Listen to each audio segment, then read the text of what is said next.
Hello, students. You are welcome to another of our in this topic in this program about empowering students in secondary school.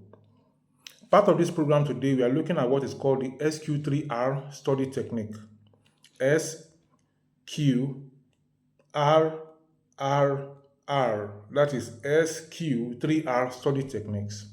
There are many study techniques known all over the world. The SQ3R is a major technique which is used by students and by scholars in order to study. It has been discovered that many people use only reading when they are studying. In Yoruba language, they will say "Shoti kawe," meaning "Have you read your book?" Now, in the SQ3R, there are 5 steps.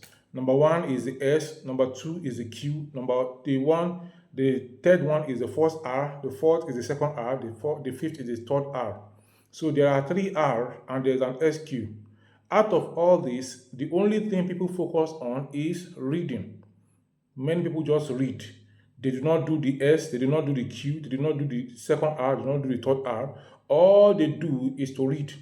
And then when examination come and results of the exam come, they discover that they did not do well. The reason is not far-fetched. You have not followed the principles of the SQ3R. In this video today, I am going to explain to you the nitty-gritty of the SQ3R method, and after that, I expect you to start using it. Now, in the SQ3R method, the S stands for survey. Survey. That means that, let's assume you have a book, and I'm looking for this particular book I have in my hand. This book is Current Microbiological Research in Africa, Selected Applications for Sustainable Environmental Management, and it is published by Springer. And in being published by Springer, all the editors of the book is Akabe, Luda King, Abia, Guy R. Lanza. What I'm doing is part of the survey. You look at the book and then you go through it. Then you go to the back of the book. This is the back of the book. Then you go and look at it. It still writes the name of the editors. It still writes the topic of the book and everything, the title of the book. Then it went on to give us a brief synopsis. Part of the survey, you can quickly read this brief synopsis to get an insight into what the book is all about. Apart from this part of the survey, you now open the book and look at the first few pages in the book. Now you go and look at the first few pages. These are some of the things that are already in on the back, this end, and on this end. So you look at the first few pages, then you go on, there's a foreword in the book, then there's a preface. The editors wrote the foreword, the preface is written by the editors also. Then the contents are made up of 13 chapters. There are 13 chapters in the book, and from 1 to 13. And the total number of pages in the book, which you can look at, is the total number of pages, and the index is also included, is totally the book has 359 to 360 pages. But remember, there are 13 chapters. So you can flip through briefly in your survey to see the tables in there, to see the tables, the figures, and other things that are inside of the book. So that is what we call survey.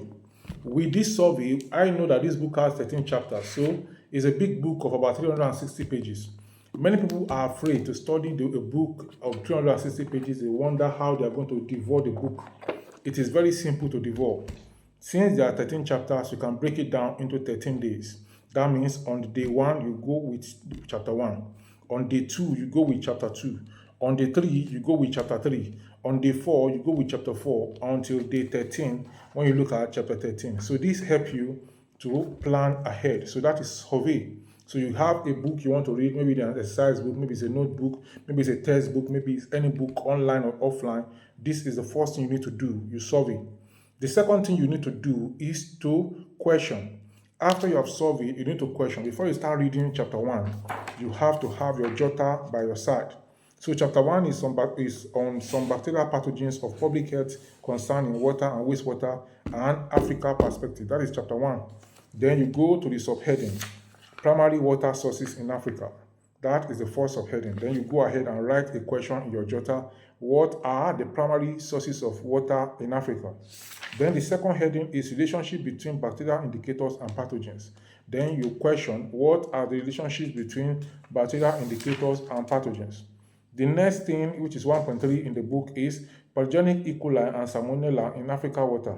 Then you you can question now, what is, or you can write, describe pathogenic E. coli and Salmonella in waste in Africa waters. Then the next one is talking about, that's 1.3. Now I want to come to 1.4. 1.3 is broken down into different sections. Those sections too, you formulate questions with them. It's talking about occurrence in water, occurrence of E. coli and Salmonella in water, occurrence in surface water, occurrence in the drinking water, all these things. How you now write different questions. How does Salmonella and E. coli occur in drinking water? How do they occur? What makes them to occur? All those kind of questions you ask. You remember, you have not started reading, you are just questioning. Then number 1.4 says Salmonella species. Then you form a question. Write a brief history of Salmonella species. What are the microbiological characteristics of Salmonella species? What are the virulence factors and antibiotic resistance of Salmonella species? Remember, this 1.4 is about Salmonella species. Then the subheading under Salmonella species is microbiological characteristics, virulence factors and antibiotic resistance, detection methods, culture-based methods, and many more.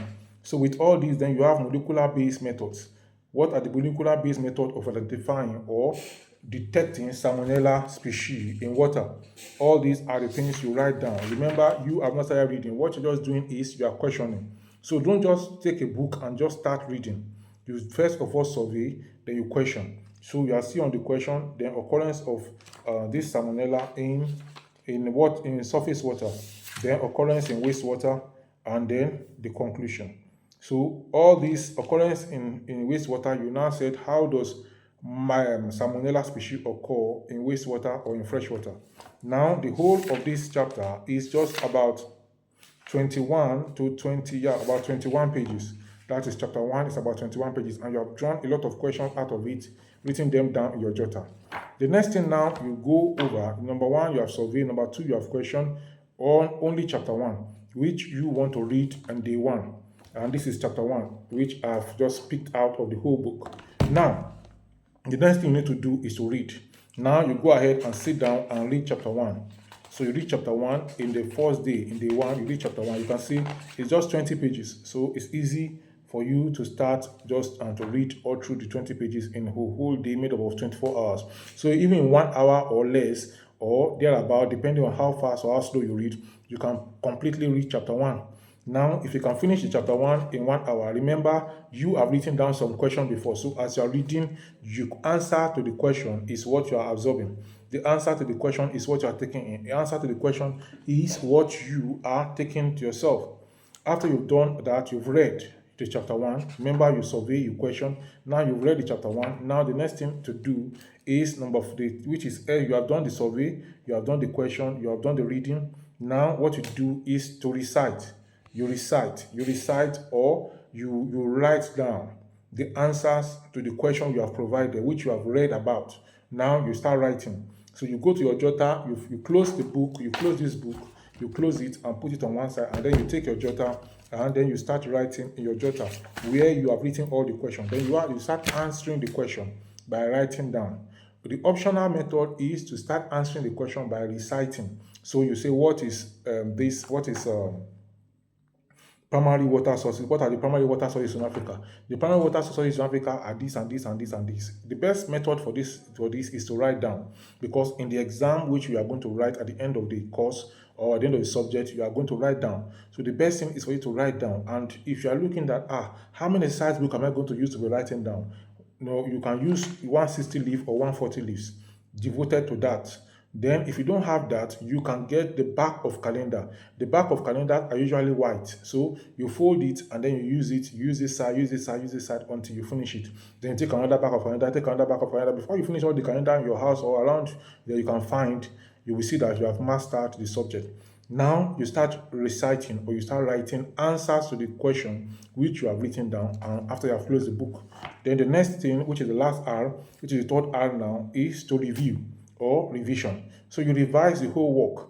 in revising the whole work, you go back to survey, you go back to question, you go back to reading, you go back to reciting, and then you cap everything. In this revision, you now know whether you have understood what you didn't understand before, or you are still at the same level that you are before.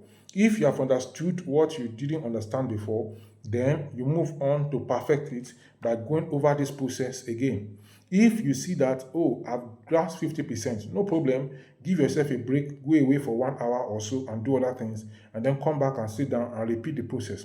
By the time you repeat the process of survey, of question, and the second time, you don't need to survey again. What you need, but if you want to, you can. What you need to do, you already have the question. So what you need to do, and you have gone through the process, is to read again. You reread.